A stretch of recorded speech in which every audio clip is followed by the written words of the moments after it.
लेकिन एक स्टोरी जो है उसको सब, लेकिन जब बंटवारा हो रहा था तो उस टाइम पे जिन्ना से एक ऐसी गलती हुई और यही बहुत बड़ा रीजन था Let's जिसकी वजह watch से another जिन्ना और नेहरू जी video. दोनों India इंडिया versus ब्रांडिंग ले जा Bharat रहे थे। debate. लेकिन इसमें एक इंटरेस्टिंग बात यह है कि इस पिटीशन को बीजेपी गवर्नमेंट ने उस टाइम पे अपोज किया था और सुप्रीम कोर्ट को कहा था कि अगर हमारी वजह से नेम चेंज कर रहे हो तो भैया बिल्कुल मत करो, हम तो एक मीटिंग करेंगे, इंडिया की जगह भारत कर देंगे। देखिए देश का जो नाम बदलना है वो ऐसा नहीं है कि बस लेटर हेड पे नाम लिखा और बदल दिया। जिन्ना काफी गुस्सा हो गए थे जब उनको इस चीज के बारे में पता चला। डॉक्टर भीमराव अंबेडकर जी ने सबको वहीं पे रोक दिया। इनफैक्ट हमारे कॉन्स्टिट्यूशन का जो हिंदी वर्जन है उसमें लिखा है भारत अर्थात इंडिया।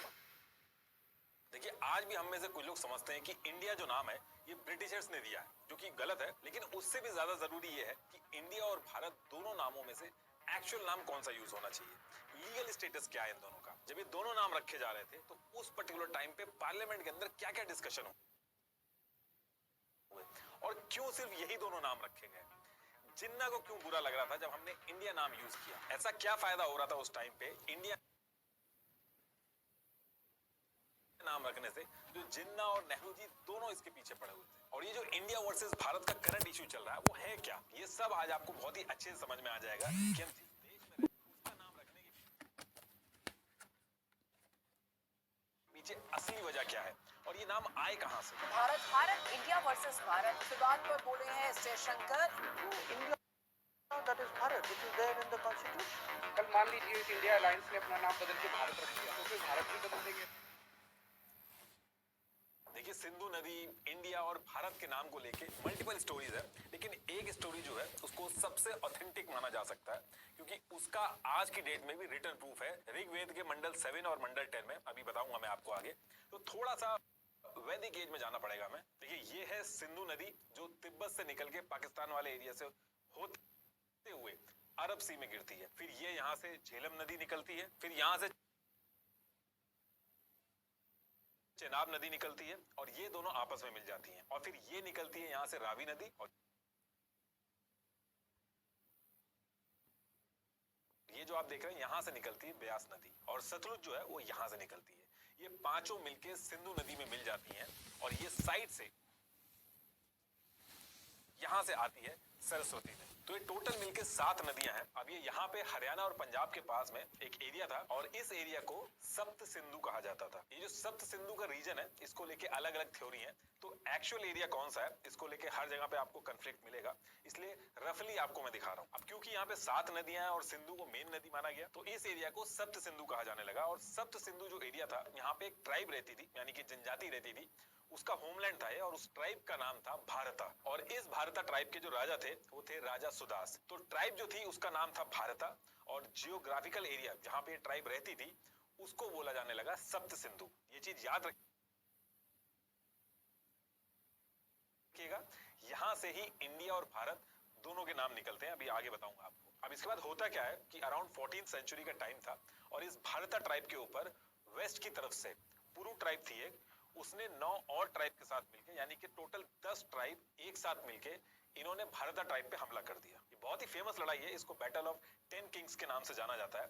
ऋग्वेद के 7th मंडल में जैसा लिखा है वैसा ही स्टेप बाय स्टेप आपको मैं बता रहा हूँ। तो ये जो लड़ाई हुई ये रावी नदी के पास में हुई, लेकिन हुआ क्या इसमें कि इस लड़ाई में सप्त सिंधु किंगडम के जो भारतास थे उन्होंने इन 10 ट्राइब्स को एक साथ हरा दिया और इनको हराने के कुछ दिन बाद ईस्ट के एरिया में अजस, सिग्रुस और यक्षुस को भी हरा दिया। तो इस तरीके से काफी एरिया आ गया था भारता ट्राइब्स के पास।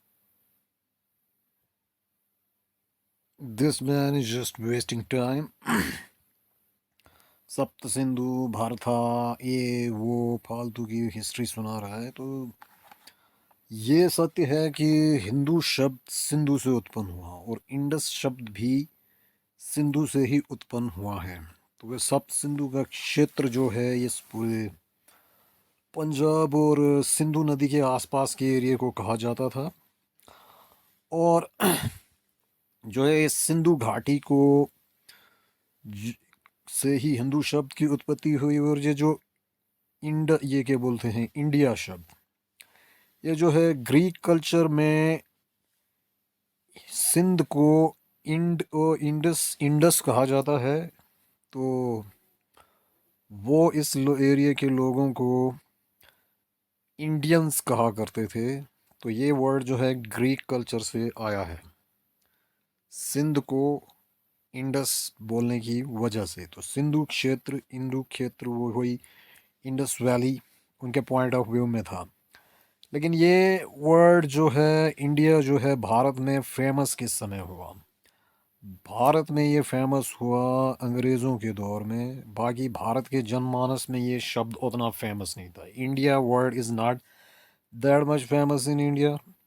इंडिया में फेमस था भारत शब्द, भारतवर्ष, जो जैसा कि हमारे को रिप्रेजेंट नहीं करता था, एक और पंजाब को ही रिप्रेजेंट करता था। पंजाब जिसे पंचनद भी कहा जाता था।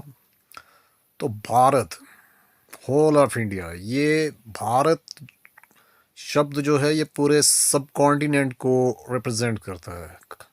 स्पेशली जो ये एक श्लोक आपने सुना होगा, उत्तरम यत् समुद्रश्च सीमाद्रे सचैव दक्षिणम वर्ष तद भारतम यत्र संतति भारती। इसलिए भारत शब्द जो है पॉलिटिकली, जियोग्राफिकली, हिस्टोरिकली जो है इंडिया के लिए बेस्ट शब्द है। और भारत का मीनिंग क्या होता है? भा में रत, जो कल्चर, आध्यात्म और एक ज्ञान के प्रकाश में रत हो, उसको भारत कहा जाता है। तो भारत जो है हमारे सबकॉन्शियस, कॉन्शियस और अनकॉन्शियस माइंड के साथ पूरी तरह से कनेक्ट करता है। इसलिए जो लोग इंडियन शब्द हम पर थोपना चाह रहे हैं, प्रयास कर रहे हैं, तो ये मूर्खता है। और इंडिया शब्द भले ही सिंधु घाटी से उत्पन्न हुआ हो, लेकिन ये इंडिया में कभी फेमस, भारत में कभी फेमस था ही नहीं। ये अंग्रेज़ों के दौर में इधर इंट्रोड्यूस हुआ, क्योंकि उनको भारत बोलने में थोड़ी प्रोनाउंसिएशन प्रॉब्लम्स आती थी। अब उनकी प्रोनाउंसिएशन प्रॉब्लम्स की वजह से अगर हम उनके शब्द को इस देश का नाम बना लें तो दैट वुड बी स्टुपिडिटी। और अगर किसी को बनाना ही है तो इस बात का जवाब दे कि दिल्ली को दिल्ली क्यों बनाया गया, उड़ीसा को ओडिशा क्यों बनाया गया, बॉम्बे को मुंबई क्यों कर दिया गया दोबारा। तो फिर अगर इंडिया को फिर से भारत कर दिया जाए तो व्हाट्स प्रॉब्लम। और रही बात हिंदुस्तान की, तो हिंदुस्तान जो है उर्दू और हिंदी में से निकला हुआ शब्द है, और उर्दू और हिंदी की उत्पत्ति भारत में हुई है। भले ही अरेबियन कंट्रीज़ का ये दिया हुआ वर्ड है हिंदुस्तान, हिंदुस्तान, लेकिन Hindi and Urdu are the two languages which were born in India during the Mughal और सल्तनत एरा। तो इंडियन और मिडल ईस्टर्न लैंग्वेज के बीच में जो इंटरेक्शन हुआ, तो उससे जो है उर्दू और हिंदी की उत्पत्ति हुई। और उसमें ही हिंदी शब्द जो है ये भी मिडल ईस्टर्न वर्ड है। हिंद में बोले जाने वाली हिंदी, हिंदू, इंडिया में रहने वाले लोगों को हिंदू, ये जोग्राफिक टर्म है। Hindu is a geographic term, बाद में ये रिलीजियस एंड कल्चरल टर्म बन गई। And Hindustan is the place where Hindus live, Hindustan. तो ये जो है हमारी हिंदी और उर्दू भाषा के शब्दों में आता है, इसलिए this word is more acceptable compare to India. So we have to ignore India. Thank you very much.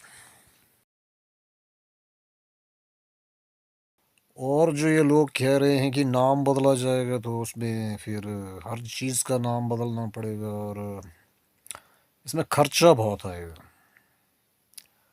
तो मैं ये कहना चाहता हूँ, जिस देश में, मुंबई जैसे शहर में पर मंथ 3,000 करोड़ रुपए की लोग शराब पी लेते हैं, वहाँ पर नाम बदलने में कितना खर्चा आएगा? जहाँ पर करोड़ों अरबों के घोटाले कॉमनवेल्थ गेम 2G स्पेक्ट्रम में किए जाते हैं, तो वहाँ पर लोगों को नाम बदलने के बाद होने वाले खर्चे की चिंता हो रही है। So that's ridiculous.